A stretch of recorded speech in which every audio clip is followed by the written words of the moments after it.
Today we are looking at a tutorial on how to make everybody hate you. If you want to be despised by everyone, do exactly what these people do. Taking advantage of people being vulnerable and even making fun of somebody with body dysmorphia. Hey, excuse me, can I interview real quick? Yeah, sure. What's your name? Tiny. Okay, so Tiny, we're going around asking what's your biggest insecurity? I actually want to say my ass. Yo, ass, can I see? Man, what ass? She ain't got shit. It's just not funny. Man, get that in my face.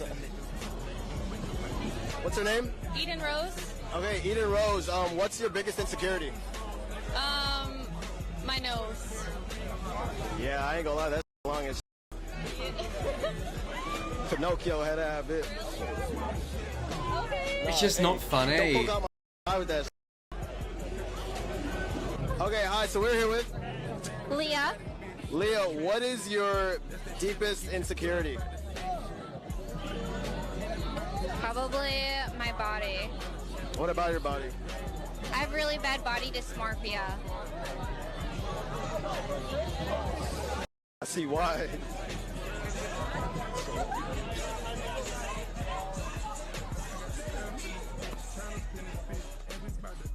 It's just not funny though. Like, I don't understand it. Like, nothing about that is funny. It's not funny to go up, find out someone's insecure about it, and then insult them about it. Instructions on how to get famous. Find people I think are attractive. Set up some kind of internet interview. Ask them to tell me something personal. Internet is broken, so they will at least say something. Mock them for the thing. Wait for the boys to give me views and likes. All I'm gonna say is one day they're gonna do that to the wrong person and they will end up with a broken nose. Cause like, that just isn't funny. There's so many things he could have done. You know, he could have empowered them, made them feel amazing. But no, he just decided to insult them and then walk off. It's not like he was even making jokes or trying to make them laugh. He literally walked up, asked them a question, insulted them, and then just walked off. They're all cute, but the last girl looks like a sweetheart. That dude is nothing but a bag of dried up foreskin. I mean, she literally looked like she was crying, you know, like how does he get happiness out of that? I really hope his videos get demonetized, but knowing him, he probably makes a fortune off them videos. They always choose pretty girls. They always go out of their way to find the prettiest girl just to insult them. And it's like, why? You know, are you jealous because they'll never date you? White tourist harasses a girl dressed as a geisha by constantly running in front of her and filming her. Oh, there is the woman, and she is like paparazzi.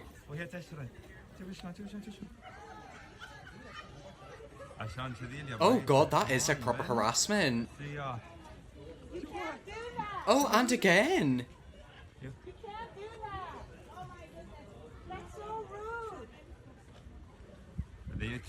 Yeah, that behavior is just really, really weird. If you're ever gonna go and travel places, you have to respect them. There's no issue if you go in and asking her, oh, can I have a picture if you think you're beautiful and I'm fascinated. I don't think she'd have an issue with that. The issue is the fact that you basically harass her, followed her 3 times. How many pictures did you want? People have unfortunately ruined Japan from the lack of respect from tourists, YouTubers and IRL streamers. If you're gonna travel to another country, respect their customs and traditions. I've seen quite a few streamers on Twitch and Kick going to Japan and basically just acting like idiots. And infuriates me because now when genuine people who want to travel there and explore the culture and, you know, have a good time go there, they're just going to be judgy. People are going to think, oh, you know, they're one of them. But on the flip side, I can understand why you might want to take pictures of something or with something. However, you ask first. If you maybe asked her could I have a picture with you, she'd probably say yes. It's the fact that you harassed her, ran after her 3 times, and everyone else is telling you you don't do that, yet you continued to do it. This is why Japan limits where tourists go, because too many people nowadays disregard stuff. Is that actually a real thing? Like, I didn't even know Japan limit where certain tourists can go. I mean, that does make sense. You know, there's probably certain places they wouldn't want tourists like that to go, so they basically have to put a ban on all of them. This piece of crap put a security tag in a random lady's purse.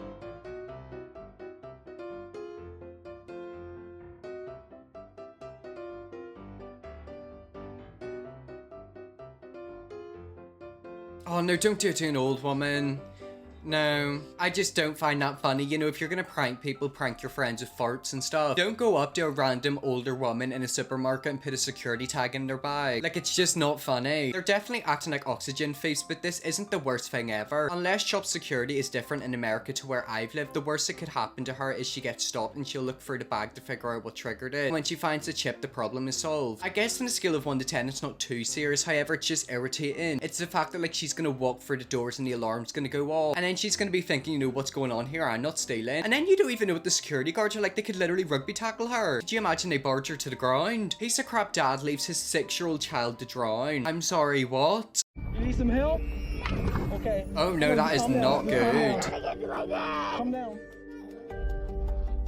Yeah, that right there I needs to see be the dad taken was off the anchored dad. And his boat was gone. Just hold on a second. I need to get me my dad. Okay, but I'm gonna bring you over to land, okay? Just calm down, you're on my boat. You don't have to worry about the current taking you out. I just hear like a scream. I see the kid is being taken up the river with the current. I figured out a way to get you up and out without bringing all the water in, okay? So I think if you can hold on like that, can you do that for me? That's quite terrifying, isn't it? The You're fact that strong, that kid's right? going through that and you Okay, find alright, him so I like just need to that be in the strong middle of for like a 4 lake. seconds. He was panicking. He was trying to fight against the current, but his arms and legs were a little bit too tired. So I just knew I needed to get him from the middle of the river to the bank as quickly as possible. I was able to make jokes to kind of get him distracted and get his mind off what was actually happening. He stopped panicking. He held on to the boat. He was able to conserve some energy. How old are you? I don't remember. You can't remember? Are you that old? Are you like 101? 102? I'm 6. Oh, you're 6? He's I 6! look like I'm 7. Oh wow, that's Oh good. my That must mean you god, must that is eat all the young. fruit and Like that's a vegetables. 6-year-old. He was very strong for a 6-year-old kid. I don't think a lot of 6-year-old kids would have lasted as long as he did. It's probably the fact that We're like he almost thinks there, he's gonna okay? die. It's like the We're last making energy in waves. him. Are you cold?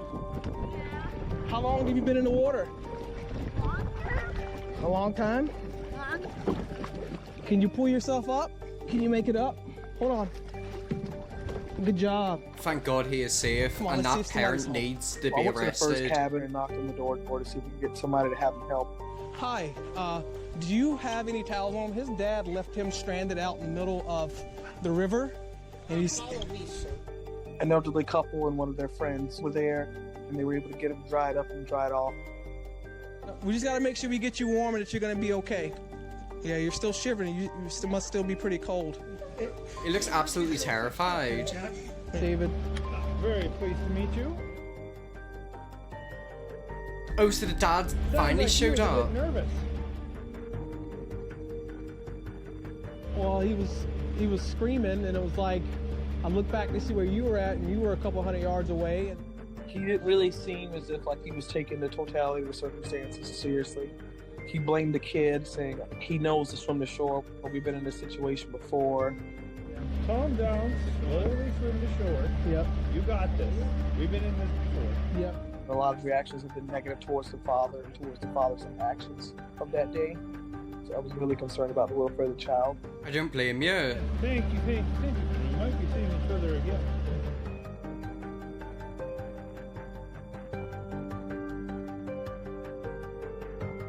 Yes, Favre literally did show the opposite.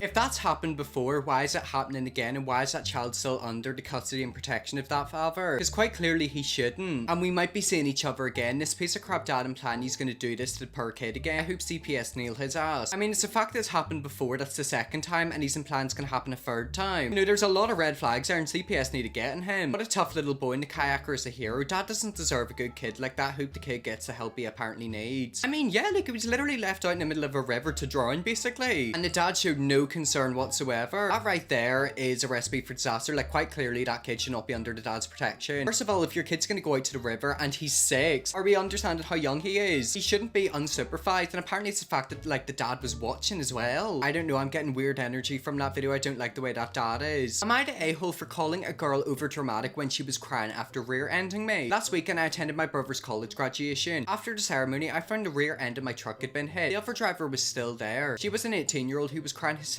while her mum tried to calm her down. The girl apologized profusely and said she had overestimated how much room she had to back out and hit my car. I wasn't upset because mistakes happen. I asked if she had insurance and she was too worked up to answer. So I turned to her mum and she said yes. They go get as well as call the police so there could be an official report for the insurance company. Cool, the girl was still really worked up. I told her it's fine, don't worry about it. I'm not upset and accidents happen. Okay, so right now that guy's going about it the right way. The girl is 18, she's hit his car by accident. She's obviously a bit freaked out and upset about it. However, we're still to get to the bit where he calls her over dramatic. She's still a mess when the cops show up. I found this a little over dramatic and admittedly rolled my eyes. I obviously don't know this girl, but it was beginning to feel like she was trying to manipulate her way out of trouble. Even though the cop and I both said these things happen and the insurance would likely take care of it. Eventually the police left. I told the girl to calm down, it's over, and stop being dramatic. Then I got in my car and was ready to leave. Okay, so that right there is an issue though. You know, to you it might not be dramatic. However, keep in mind she's 18, she's got in a car crash. She's probably just got her license as well. There's two types of people whenever it comes to stressful situations like that. The type of people who freak out and get really upset and overstressed, and then the people who just stay calm. And quite clearly you and her are the polar opposite. My sister was with me the whole time. She told me I was unnecessarily mean to the girl. I said she was being over dramatic for no reason, especially as no one yelled at her the entire time. My sister pointed out this girl is likely a new driver, probably worried she ruined whoever she was there to celebrate, etc. Plus she's probably worried about her rates going up. Or maybe she has anxiety or whatever. Even if she was trying to manipulate with tears, I didn't have to be a dick. I shrugged it off and let it go. So far her insurance has been cooperative, and it seems this will all be resolved rather quickly. The subject came up at a party we had for my brother. Most of my family thought I was being a dick, so some agreed she needed to calm down. Am I the a-hole? Okay, so I'm gonna say you are, but not a massive one. You have to keep in mind people react differently to certain situations. In a situation like that, you might stay very, very calm. However, you're not that girl. She's also 18, a new driver, and probably very freaked out. So I don't blame her for being a bit of a mess. I got into my first fender bender around this age, and as someone who struggles with anxiety and was hysterical for a few minutes trying to process the sheer amount of stimulation that comes from a car accident and steps you have to take after. Things going through my head. My parents are going to be so mad at me. Financial burdens of repairs and insurance will make my parents mad at me. Holy crap, I hit someone's car and they're going to be mad at me. Even though I knew this wasn't a huge accident, this is scary, and cars hitting cars is violent and I'm scared. Police are here equals I'm in trouble. Embarrassment at how I'm reacting, also having caused all this drama in the first place. I'm late for work and now work is going to be mad at me. I won't try to call you the a-hole, but you're close to it. Anxiety isn't rational, and an 18-year-old probably wouldn't react rationally to this on a good day. Exactly, like, are you a massive one? No. However, I do understand where they're coming from. You know, this could be a new driver. There's many things that could be going on here. She also could be having a bad day and just be sick of it. So are you a massive one? No. Are you a little one? Yes. Wife leaves husband for another man. Ex-husband refused to take her back. My wife left me after she got in shape, and now she wants to get back together. I'm not sure why I'm posting this. I probably want some validation as my life turned upside down recently. I, 32 male, was married to my wife, 33 female, for 4 years, and we had a great marriage so far. I was madly in love with my wife. She fell into depression mainly due to her job in 2022. I tried to support her in every way and suggested her going to the gym or doing any kind of sports to de-stress. I had my own depression episode before we got married, and what saved me was going to the gym. She agreed to that and we started going there together. I could not go as frequent as in the past. My workload got heavier after promotion. However, I tried my best to be there with her. She used to be a bit chubby, which I loved, and after seeing some changes with her body, she started to go there regularly. It also helped her with depression and she got better. I was really happy to see her get better and livelier. She looked more confident, got more aggressive in bed, and so on. Okay, so by the sounds of it, this husband is being a good husband and has helped his wife out. And of course, she's just gonna disregard everything and cheating him. However, after a while, that confidence level started to affect our relationship for worse. She started going to parties and going outside to a point she completely stopped doing her share in the house. That proceeded with me seeing her get flirty with a guy at a meetup we went. I communicated my feelings to her and she dismissed them. After several of these, I had her sit down with me and told her she was riding a high horse in her newly found confidence and emotions right now. I clearly stated she should not make decisions or actions according to that confidence right now. I know it well. It was one of my worst traits. I used to be extremely emotionally driven in the past. I suggested we go to a marriage counsellor and all hell broke loose. She said vile things to me, like how she realised she settled down with me after getting better and she could do much better than me. She said I'm insecure and other things. This woman used to be the sweetest person on earth and I was shocked after hearing these things she said to me. So quite clearly this woman has improved herself, gotten a load of confidence, and that confidence has turned into an awful ego. I've seen that happen to a few people who I'm not friends with anymore, and honestly it's the worst thing ever. She filed for divorce the following month and I did not hear much from her other than lawyer talks. Her court date is scheduled for next month and my lawyer told me there's a high chance it'll be concluded by then. There is not much to share. Similar income, only shared assets as her joint account, similar savings and no kids. House is my mum so it's out of division. I accepted my marriage is going to end like that. Last week she called crying and told me she regrets everything. She apologized over and over again, but I felt disappointed. Not angry, not sad, but just disappointed. She did not text nor call me even once since the divorce started. I did not even know where she was since she just left the home. I told her there is no going back now. She's been messaging me non-stop. My family supports my decision, tell me I should not back down. My in-laws were shocked when they heard about the divorce. They're now telling me to rethink everything. I 99.9% not back down, but as I said, just looking for validation and maybe wanted to vent. Thank you for reading. Something tells me she's maybe had a fling with someone else, possibly dated them and realized, oh god, they're not as good as my ex-husband. This just reminds me of the good old saying, you don't know how good your life is until you lose everything. She didn't realize how good she had it until she lost it, and now she wants it back. It didn't work out with the better guy she wanted to leave you for, so now she wants to get back to the safe option. You loved her when she was chubby and she wanted to throw that away for guys who probably only liked her for her new looks. You're right not to take her back. That's what I'm thinking, you know, by the sounds of it, she's got with someone else and they're not as good as her ex-husband, and now she's realized, oh god, I ruined a really good relationship. But you wanna know something? That's life, you know, you don't know how good your life is until you lose something. That's why you should be grateful for everything you have. £200 YouTuber sits in random people for prank. I'm sorry, this is meant to be a prank. What is going on here?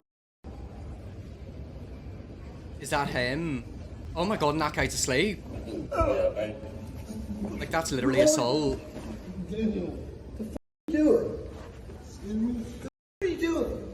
Is that a random guy?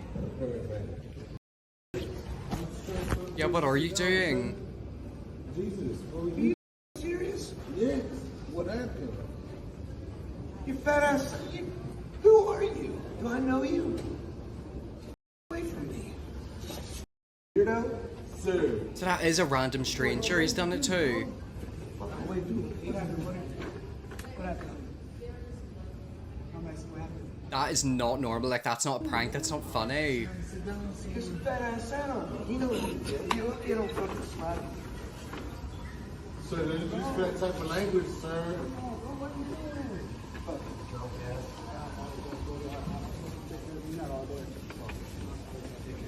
I thought y'all knew each other.